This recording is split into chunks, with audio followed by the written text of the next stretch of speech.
আজকের রেসিপি হলো fish chop. দেখে নাও আমি কি কি কেটে নিচ্ছি। প্রথমেই আমি ধনেপাতা কুচি, তারপর পেঁয়াজ কুচি, লঙ্কা কুচি,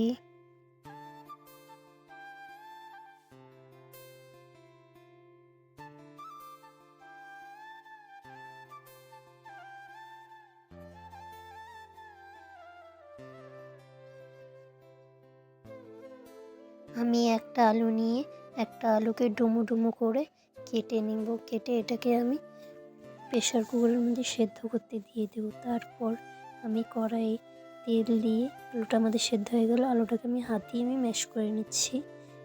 আর মাছটাকে আমি কাটা ছেড়ে নিলাম। তারপর যেগুলো আমি কেটে রেখেছিলাম পেঁয়াজ, লঙ্কা কুচি, ধনেপাতা কুচি দিয়ে তারপর এর মধ্যে ম্যাশ করা আলুটা দিয়ে দেব। তারপর কাটা বেছে রাখা মাছটাও আমি দিয়ে দেব। দিয়ে দেওয়ার পর এটাকে ভালো করে আমি ভেজে নেব।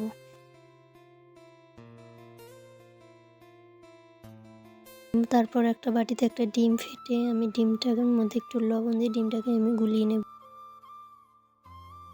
তারপর সেই ভেজে রাখা পুরটার মধ্যে কর্নফ্লাওয়ার, লঙ্কার গুঁড়ো আর গোলমরিচের গুঁড়ো দিয়ে আমি ভালো করে পুরটাকে মেখে নেব।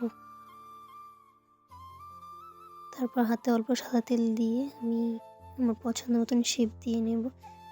ব্রেড ক্রাম্বসের মধ্যে দিয়ে তারপর ওই ফেটিয়ে রাখা ডিমের মধ্যে দিয়ে তারপর আবার ব্রেড ক্রাম্বসের মধ্যে দিব।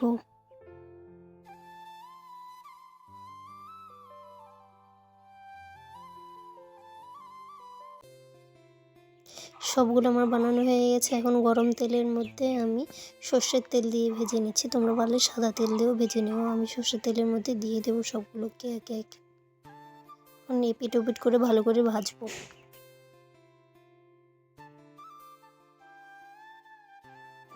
ভাজা হয়ে গেলে আমি এখন নামিয়ে নেব।